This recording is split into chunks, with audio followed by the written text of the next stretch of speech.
Well, we are talking today with Vance Hall, Juniper Gardens, thank you, Juniper Gardens first director. So thank you, first of all, for joining us. We're so happy to have you. Well, I'm happy to be here. Can you first tell us how you got started at Juniper Gardens? Yes, I can. I was in a doctoral program at the University of Washington, and I happened to need I minored in psychology, I majored in special ed, and I happened to need 3 more hours in psychology, and I found a place on the program that I could go to. It was at the right time of day. It was 3 hours, so I went and took that course. Never heard of the professor or anything. Happened to be Don Baer's course. And at the time I was principal of an experimental school called the Pilot School for Brain Injured and Retarded Children. And as I sat in that class and learned about recording behavior and providing systematic consequences, I realized that's something I could use in my school. And so I began working with teachers and parents, and we carried out several studies that became my doctoral dissertation. And I developed a rapport with Don Baer, and as a result of that, he introduced me to the child experimental laboratory that they had at the University of Washington, where Mont Wolf and Todd Risley worked, and I became acquainted with them. Well, these young guys were doing really great research, and they were threatening to the traditional psychologists there. And so they were not given promotions. And so the strong behavioral group there on the education faculty left. Sid Bijou went to Illinois, Don Baer went to Kansas, Todd Risley went to Florida State, Mont Wolf went to Arizona, University of Arizona. And I was still at the University of Washington. By that time, I'd gone back to my school district where I'd been principal, and they asked me to come back to the experimental ed unit at the University of Washington. But anyway, one day I got a call after these guys had dispersed. Well, I guess it was before Don had dispersed, because he said, on the phone, he said, "Vance, how would you like to go to Kansas?" I said, "Kansas? Who in the hell would want to leave Seattle and go to Kansas?" His response is, "Well, I am." And so anyway, he talked me into going out there to look into this possibility of a community research project. And he said, "We're bringing in Todd and Mont, Betty Hart." In fact, Betty Hart was still at the university, and we went on the plane. We were almost the only ones there. One reason I went is I had never been on a jet plane, and sounded like a good idea, although I told him, it's very unlikely that I'll leave Seattle. Well, when we got here, it was so exciting to talk about the possibilities and what could be done, and that, I really, really knew that these were dynamic people, and what they were going to do was going to be a great thing. But my wife had some health problems. We had a new baby, and so I was pretty sure it would be too much. So anyway, I went back home, and one day, not too long after, I got a call. It was the first community call that I'd ever had, and Todd was in Florida State and Mont in Arizona, And so we talked, and they asked me, and so I said, well, you know, it'd be so exciting to work with you guys and really do something that mattered, but I'm just not sure that I can do it. And then finally I said, well, what about you guys? And they said, well, we've decided we'll go if you go. And I was just conned into it. Next thing I knew, I was committed to come to Kansas. And so that's it. So we came here and met Dick Schiefelbusch, Fran Horowitz, head of Human Development Family Life, Harris Collingwood, Episcopal priests that wanted to build a community center where we could design and build a preschool program. Anyway, it turned out very, very well for all of us because we were ultimately able to carry out research and to really develop Juniper Gardens. And I was frustrated at first, however, because there was somebody here, a behaviorist in the psych department, that had turned teachers off, educators off of behavior modification, as we usually called it back then. And because he said, I'm here to tell you, you don't know really what you're doing in the classroom, and that turned people off. And so when I went to schools and requested to go in and begin classroom research, I was told I couldn't do it, that they'd heard of this behavior modification. They didn't want to have anything to do with it. And so that first year, I helped Mont get pork rinds and pickles and things for his token reinforcement classroom, money, tickets to go skating and things like that. And to help them get the resources that they needed to work on grants and so forth. So the whole first year I wasn't able to do what I really had intended to come here to do. But Mont Wolf's after school reinforcement classroom, token reinforcement classroom with fourth grade boys and girls, I think there were a couple of girls in there, anyway, was so successful that they came from a school right next door to where his classroom program was, in the basement of the Pleasant Green Baptist Church. Al Plow, that principal, came to me and he said, I hear you want to work in classroom, do some classroom research. And I said, yes, that's true, but I've been told I can't do it. He said, well, I'll tell you, I don't care what they say down to head shed. If you want to do it, those kids have made such great progress.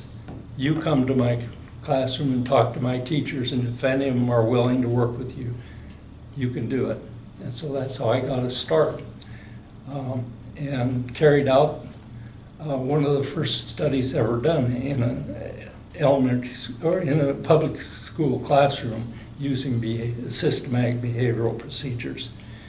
And that was going well. And but one day, under the liquor store, where my office was, in the basement of the liquor store, this big black man came, and he said to me, my name is Bert Carruthers, and I'm associate superintendent of schools here. And I thought, oh no, this is the end of my educational research. He said, I've been checking into what you've been doing. And he said, it seems like it's really working well. He said, if you ever have any trouble with anybody, you come to me. I'll be your advocate. And we never had a problem working in schools in there. And at Virgin, that's where we got Barbara Terry. She was a teacher that we worked in her classroom. She did such a great job that soon we recruited her, into a master's program and then the doctoral program.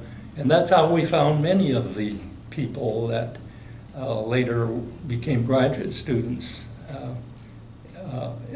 working at Juniper Gardens. So anyway, that's a long series of words, but anyway, it's how it happened as I see it. What were some of the early conversations that you alluded to some early conversations about potential for research? So what were some of those questions that you were looking at with Mott Wolf and? Well, Mott wanted to demonstrate that if you systematically reinforce kids who weren't doing well in school to do work, do their homework, as well as reading and other basics, that it would make a difference. And he showed that those kids come after school for 2 hours really did make a difference. Their average grade went from D- at the beginning of the program to C+ by the end of the year. And so that really gave us a lot of credibility. Todd Risley and Betty Hart started preschool programs and began trying to increase acquisition of language, vocabulary, and so forth. And with some success, but that led to some of the greatest research that was done at Juniper Gardens. They decided that when the kids came to preschool, it was too late. And so they began recording in the homes of welfare mothers, in what they call working class homes, and in professional homes, the amount of words that were spoken to kids and the amount of words that the kids themselves said in those 3 years. And they found that the difference between poverty areas, welfare homes, and professional homes is as much as 21 million words during that span of time. And how many words they heard and how much language was used in their presence and by then they themselves was a better predictor of IQ and academic success than an IQ test. So those were two of the main thrusts. And what was the impetus for doing research within the community as opposed to in a lab or a setting in which it had been done before? Well, that's where the kids are, for one thing. And another thing that was so important was that we were in the community. I was in the basement of the liquor store, and we hired people from the community to be observers, teachers' aides in the preschools, and aides in token reinforcement classroom. And my observers in the classroom were people from the community that we found. And I think that was very, very important. Another way it was extremely important is they became our advocates. Pretty soon I think the proprietor, C.L. Davis, the proprietor of the liquor store, labeled us KU. And pretty soon, if people knew you were from KU, that was all right, because we had a good name. And all the people that worked in the preschools and in our various programs, the janitor, the guy that drove the bus to take kids on field trips and stuff, became our advocates, and we were accepted in the community as a result. So what was your vision for Juniper Gardens? Well, I'm very, very proud that it's going on strong after 50-some years, even though I've been gone for a long time. But one thing, one vision I have, and I talked to the new director about this, Brian, is I'd like to see more recruitment of African American students and more involvement with them. They're out there, but they may be hard to find, but I think it's very, very important, because I think they have a better chance of going into the black community and assisting children that are in need of professional help. So that's one of my visions. Sure. And so when you were establishing Juniper Gardens, that was part of your vision, was to sort of build up the community by involving the community. Is that correct? Yes, and we were lucky at that time. Some of our first money came from the Office of Economic Opportunity. And in order to get opportunity money, you had to have community support. And there was a group called the NAG, Neighborhood Action Group here, and really fine leaders from the community. Chester Owens, Uriel Owens, Noah Kirkwood, number of others who understood and advocated for us, and they saw the possibility if we came in and worked with children. They also asked us some tough questions to make sure that they said, oh, are you going to be like most of those programs where they go in and get their data and they leave? And we convinced them we're going to stay. I guess after 4 years? It's true, we did stay. Maybe not under the liquor store, but close by. Sure. And so, in addition to sort of overcoming the challenges like you were just describing, what other barriers did you encounter? Well, one was over facilities.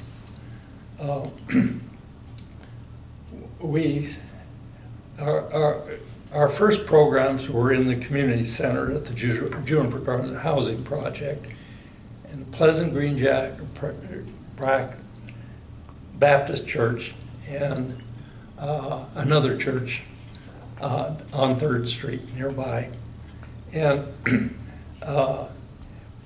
but we needed offices, and we needed a secure space because we had electric typewriters and stuff. I don't think we had any computers. It was before computers really were pervasive. And we were concerned about break-ins and so forth. And C.L. Davis's place had bars on the windows and everything, and that was appealing to us. So we went and investigated. Yeah, he would rent the downstairs of his liquor store, and it looked like good space for us. And when the Baptist ministers, or the other ministers, not just Baptists, but the ministerial group, heard about that, they said, you mean you're going to take kids in the basement of the liquor store? So we promised, no, we wouldn't do that, but that was a secure place for our offices. And they really were adamant that we shouldn't be there. But we stuck by our guns and contracted to use that space. And we found out later that some of the young Turks in the community, Uriel Owens, John Burris, some of the NAG group, said if we had given in to them, they would have made sure that we didn't continue. Really? And so that stand made a difference, that we were, we knew what we were doing and what we needed, and that gave us credibility. That's interesting. So why is that, do you think? What? Why is it that they wouldn't have let you to continue if you hadn't? Well, they wanted us to rent office space in their buildings. From them, okay. Yeah. Okay, that makes sense. Yeah. What did it take to attract researchers to come work? What? What did it take to attract researchers to come in? Well, we were on the cutting edge we the first study that I published was the first study of using behavior analysis in a public school classroom. It was on the first page of the first volume of applied behavior analysis. In fact, to show that we were on the cutting edge, I have 4 different articles that are on page 1, number 1 of the first journal of that kind. That was one thing that happened. So we got a reputation, and of course, Don Bear and Todd Risley and Mont Wolf were very quickly looked up to as top people, and soon we got all kinds of applications, and people wanted to come here and study. Lawrence became a mecca for behavioral psychology, behavior analysis, and so that reputation became such that we had all kinds of applications and they were top people. One screening thing I used was to tell people if they wanted to come that they couldn't come, that I didn't have support for them. If they insisted on coming anyway, because they heard about Juniper Gardens, then that was a barrier that they had to overcome. Second thing I did was to have a couple of my current students go with them to Lawrence and show them around the campus. When they came back, I asked them, do you think you can work with this guy or this gal?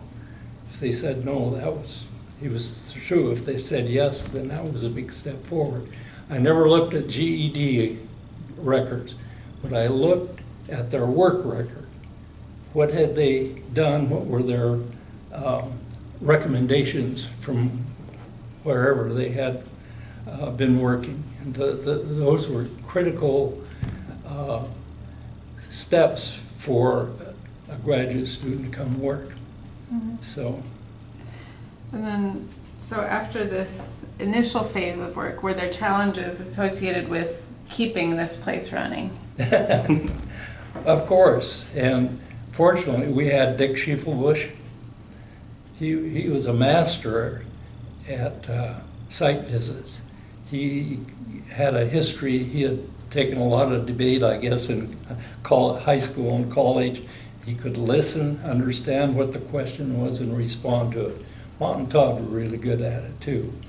So that gave us a real opportunity to be a counselor. And pretty soon, everybody that opposed was competing with us for grants were using references to Juniper Gardens, so it gave us a leg up.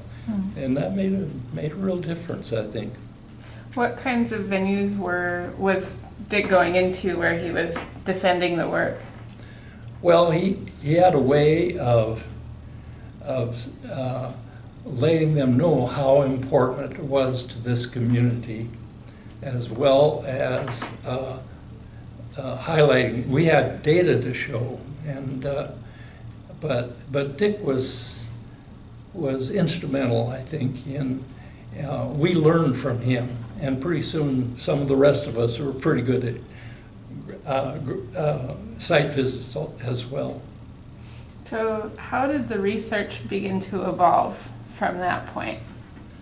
Oh, that's interesting. You know, when Todd, for example, came here, he had to have a pigeon lab because he'd been used to doing that at the University of Washington, you know, like Skinner's pigeons and so forth.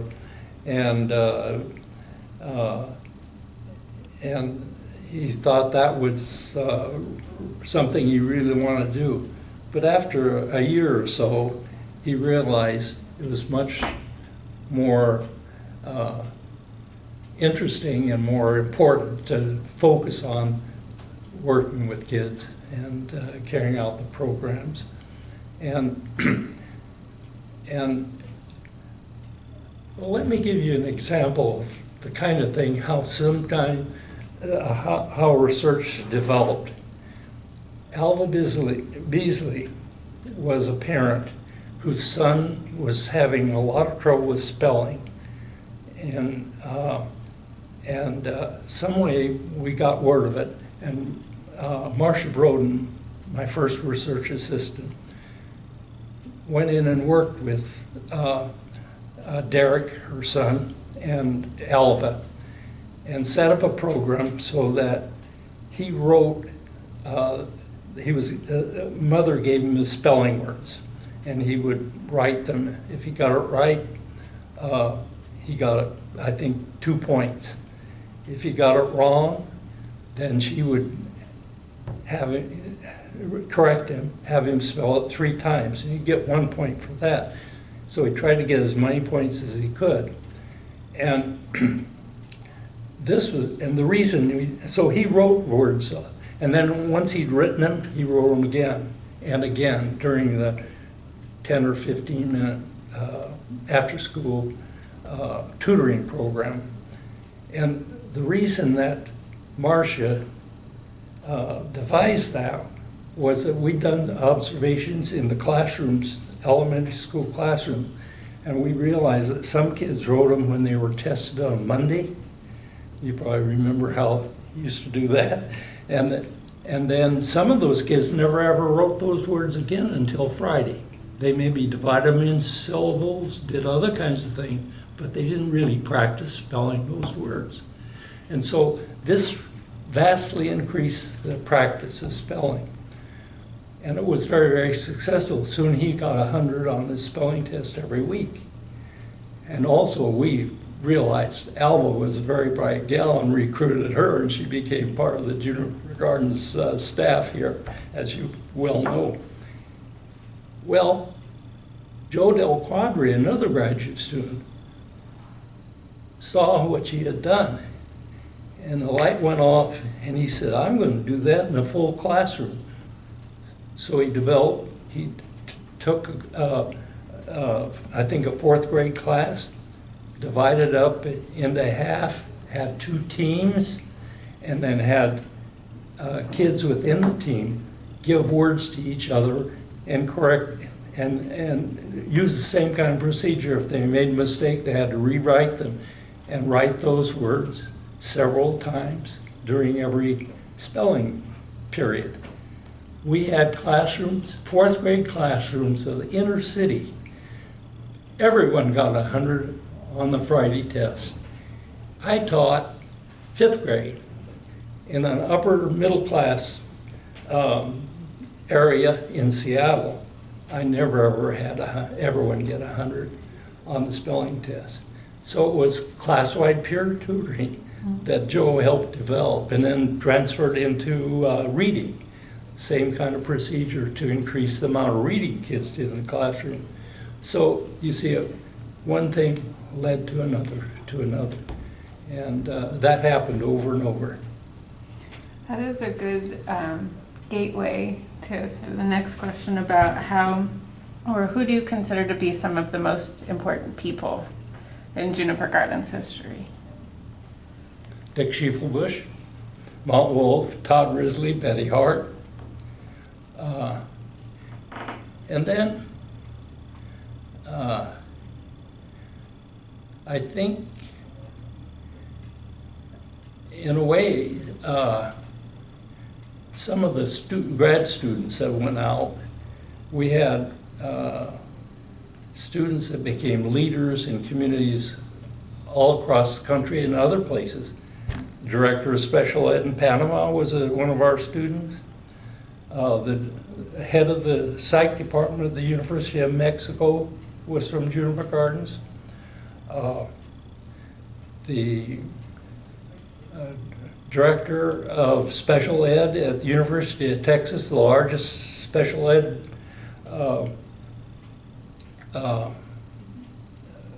faculty in the country, was Herb Reith, one of our people that not only as a graduate student, but stayed on here and directed programs here. Marion Panion, Director of Special Education at Drake University. Ace Cosart, Director of Special Education in Nevada, in Wyoming, University of Wyoming. And over and over and over, they've gone out and had an influence. Stuart McNaughton in New Zealand, I just visited him this year. And so I think by extension, those are really important people that were here at Juniper Gardens. And of course, there are many more. Mm-hmm. How about some of the most pivotal events in the history of Juniper? So if we could maybe start with, getting access to that office space in the basement of the liquor Yes. store, that being an example of Yes. one. Yes, and I think, for me, finally getting into the classroom after a year. And again, that was a outcome of doing a good job in another program. Mont Wolf was the one really that was the key for me to get in to do what I came here to do. And I think too, one thing that was pivotal in our first big site visit, that for an NICHD program project grant, we thought we were doing okay, but at one point we had them visit with our advisory committee, community advisory committee. And so they went in with everybody on our advisory committee was African American. They went in with them, and when they came out, it was all over. We knew we were going to get the grant. In fact, one guy said, and back then this is lingo I understand, he said, "I'll sure like to trade you ghettos." He was from the Chicago area. And because we had the support of the community, that was critical. I don't think we would have continued if we hadn't gotten that program project grant that undergirded us for years to come. I'm wondering if you might be able to describe sort of the timeline of your research or sort of the trajectory of your research while you were here. Well, I began in 1966, I guess, the fall of 1966. And it was interesting because it started with one classroom, and it was in a classroom with a very disruptive student named Robbie. Everyone knew about Robbie, and because of our program to get the teacher to attend to him when he was studying, when he was appropriate, and he quit being a menace in that classroom. Pretty soon other teachers said, "I've got this kid in my classroom, would you like to come and work with him?" And so we did that, and pretty soon a school psychologist asked if he could be involved, and we said of course. And we were invited by another principal to go into his building, and so in this way it just generated more and more opportunities to do the kind of research that we wanted to do. So we developed a reputation. And one thing that happened was fortuitous, was that I was asked to teach a class. I had a class at the Med Center, and I had taught a group of principals and teachers here in this community of 9 to how to measure behavior, how to use systematic principles. And it was quite successful. In fact, I think the word went out, and the Dick Whalen, the director of special ed, asked me if I would teach a bigger class at the Med Center. And I said, yes, but no more than 40. No more than 40. Well, it so happened they registered 40 here and 40 in Lawrence, so I was faced with 80. And I figured out, well, the thing that had been so successful with the 9 was that they reported on and saw what each were doing. So I went and got a bunch of those, 8 of those people that had taken the course, and asked them to be directors of a group in this big course, and I broke them into groups of 10. So we had 8 groups of 10. And so after the lecture, they went and discussed and took the quiz and graded the quiz that I gave every day, and it was successful. The next semester I had 100 students show up. So it really had an impact, because now teachers were learning this and getting credit for it, and so that developed. Well, I decided I should have some manuals written that they could use, which told about how to measure behavior, how to use consequences, and so forth. So I wrote some manuals, but I couldn't get a publisher. But there was a guy named Bob Hoyt, who was a journalist at the Bureau of Child Research in Lawrence, and I'd gotten acquainted with him because he had made a film about Juniper Gardens. So we published them. These very primitive booklets, and sold them for $1 a piece. And anyway, those were our manuals for teaching my class.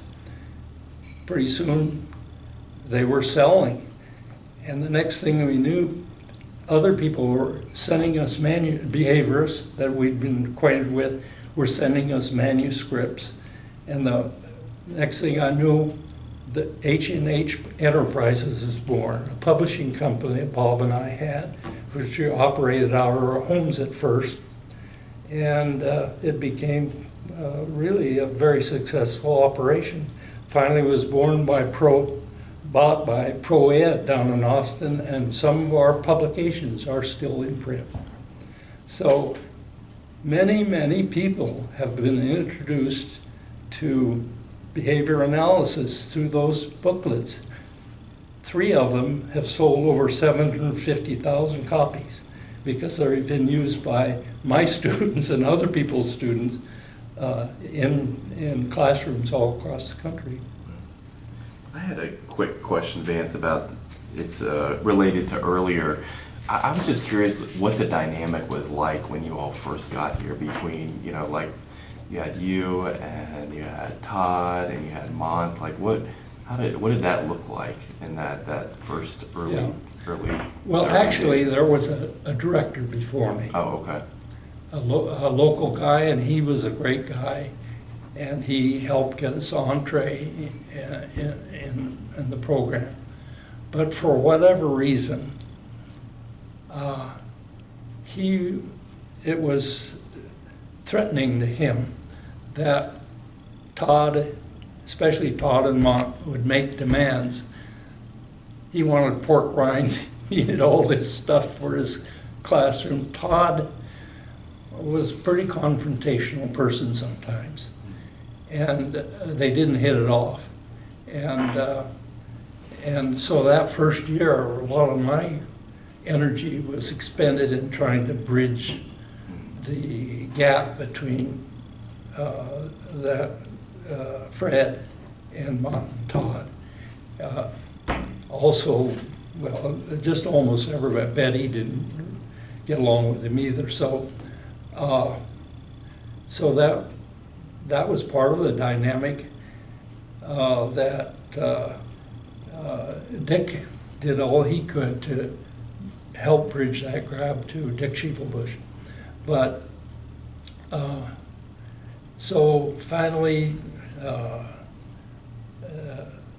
Fred decided that he didn't want to continue, and so I became the director instead of just assistant director. And but once that bridge was over, we all got along pretty well. Yeah. So. What did it feel like to work in that environment? Well, it was hectic.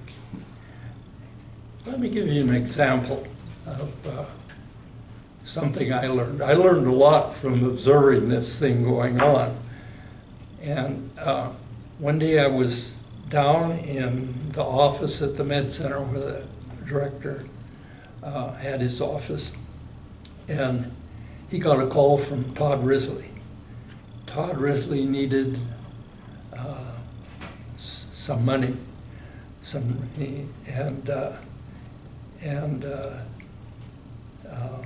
the director responded. He said, "I can't do that." "What do you mean? You're always making demands that are just not possible," or words to that effect. And finally, Todd hung up on him. What did the director do? He sat there for a minute, said something about Todd, not too complimentary, picked up the phone, called the dean at the Med Center, asked for what Todd wanted, got it. Called back Todd and told him you'd managed to get it. Todd still hated him because he didn't get credit. He didn't get credit for what he did. I never ever told anybody I couldn't do it from then on. I said, I'll do what I can. And lots of times I was able to do things that I didn't realize were possible. So those are just kind of things that happen, I think, sometimes when you're on the cutting edge and pressing the boundaries as we were at that time. So you've mentioned, being on that cutting edge, and so you were kind of on this boat on your own. What was sort of the social atmosphere in that working environment like? Because you were kind of cut off from other people. No, we were very much together. And we were very much supported by the departments, Human Development, Family Life. They came to me and I got appointments. I was so naive at that time because I'd just been in public schools. When I was first asked if I wanted an appointment, I said, no, I'm fine with appointment to the Bureau of Child Research. But soon became obvious to me, especially when I had students begin coming and say, could I study with you? So I was given appointments in special ed and human development, family life. And that was critical in my development as well as development of education opportunities for graduate students at Juniper. So this is jumping forward a little bit, but can you describe the process of, when you were ready to sort of hand on the reins to someone else, how you knew that the person was the right person? I knew. Charlie, I never had a computer until I retired. Betty and Alva worked on the computers. But Charlie was very much into computers, and he'd been here for quite a while. He'd come from Oregon, along with Joe Quadri. And over time, it became obvious to me that we needed a strong leader if Juniper Gardens was going to continue, and someone that would be committed here. And about the time I was thinking about being ready to retire, Charlie was being recruited very much by Oregon and Utah State universities to come to their programs. And so I realized that he was might very likely go. So I went to Dick Shivelbush, and I said, Dick, I've been here almost 25 years, and I'm going to take a sabbatical, informal sabbatical. And so that's what I did. No one except Dick really approved of it, I guess. And so I went and played golf and did a lot of other things, but I didn't come here very often. And Charlie was in charge. And because I wanted him to know that and have the experience of being in charge. So when my sabbatical was over, I never took over again. That was one of the hardest things I've ever done. I would sit in the meetings. I usually felt like I knew what was going to happen within 15 minutes, but I kept my mouth shut. And I did work. I continued to carry out research and everything, but Charlie was the director.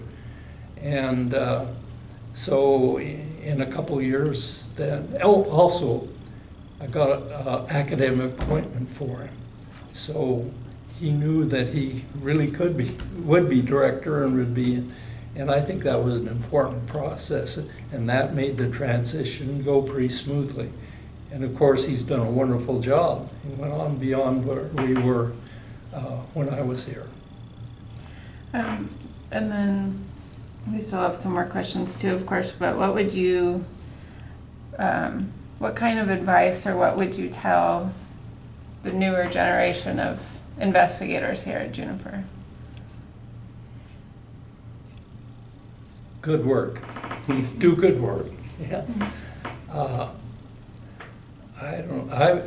I just think that one thing, and I think that's still true here at Juniper Gardens, we were non-competitive. People participated in each other's research. When I went to the University of Washington, I was full-time working, carrying an overload, new baby, wife with bad health, and I had no time to socialize with the other students. And I realized right at the end when I was invited to Phi Delta Kappa educational honorary and went to a couple of meetings, these guys talked about issues and interacted with each other, and I realized I'd missed out on all that.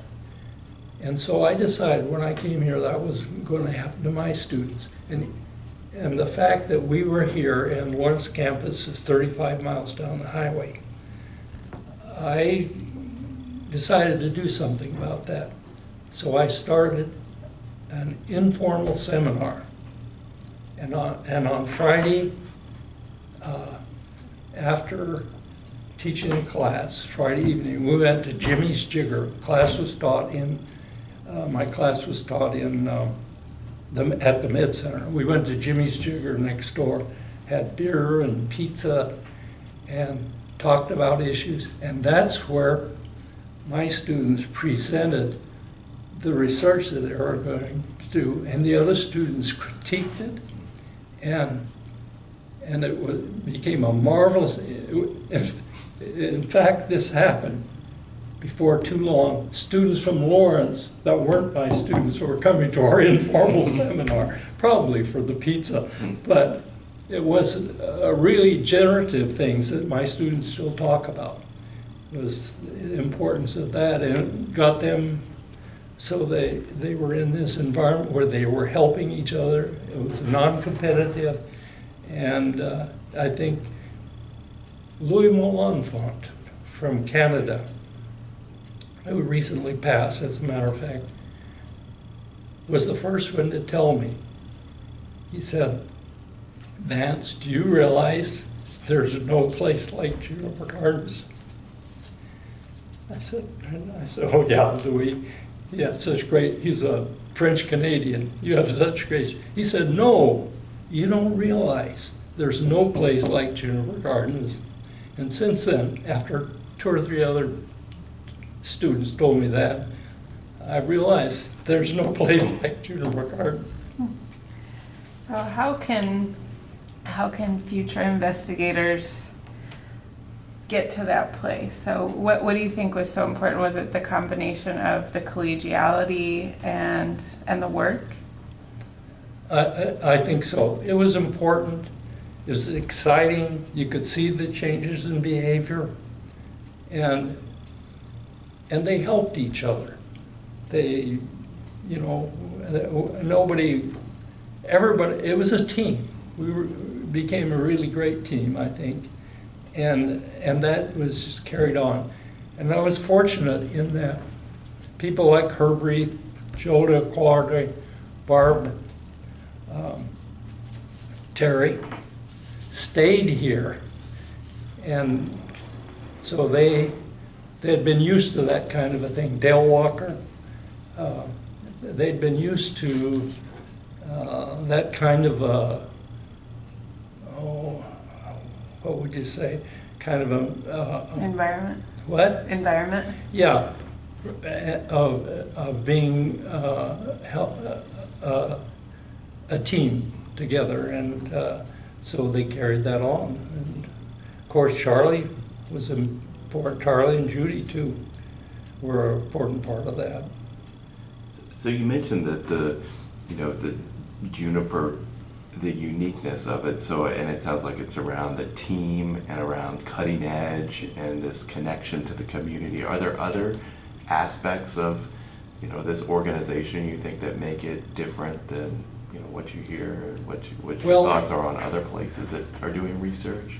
One thing that I think happened when I first published research, I was invited to conferences and ABBA and APA and all these different things, CEC, and gave lots of talks, and then to many universities. And I was doing this a couple of times a month. Well, eventually that got old.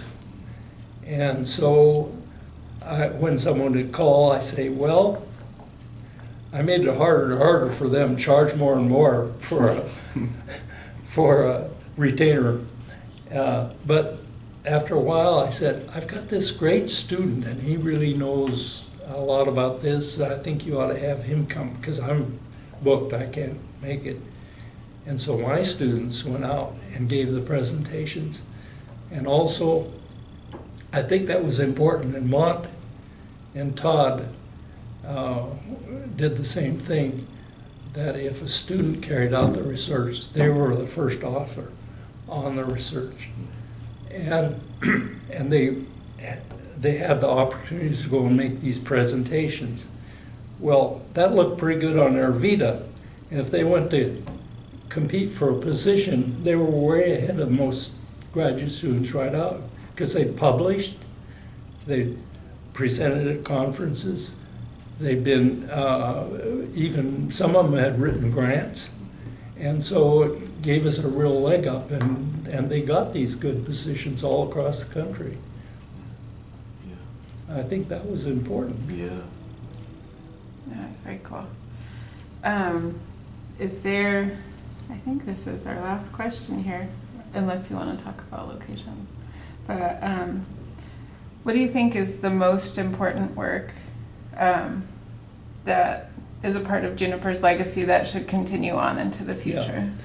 Well, I think language development. Betty Hart and Todd Risley, that Dale and others are continuing here. I think programs of autism, the work that Eric Larson is doing in Minnesota is incredible. He has data to show, using behavioral procedures, that of 46 kids that were in their intensive program, 37 are no longer considered autistic. It's an incredible program, but a very intensive program that he had to sell to the legislature, but it's paying real dividends there. So, and I think also Mont Wolf developed the token reinforcement program. It was developed by Boys Town, and now the Boys Town are using that all over the country as other group homes. It's the leading approach to serving group home clients all across the country. That came from Juniper Gardens originally, from this token reinforcement classroom. So I think those are major thrusts that started at Juniper Gardens that are having an effect across the country. Well, is there anything? I'm gonna else go you- grab Do you want to take a short break? our. Well, just want to say thank you. This has Yeah, been yeah, fascinating. What? This has been fascinating, and Yeah. thank you. Yeah, it's great.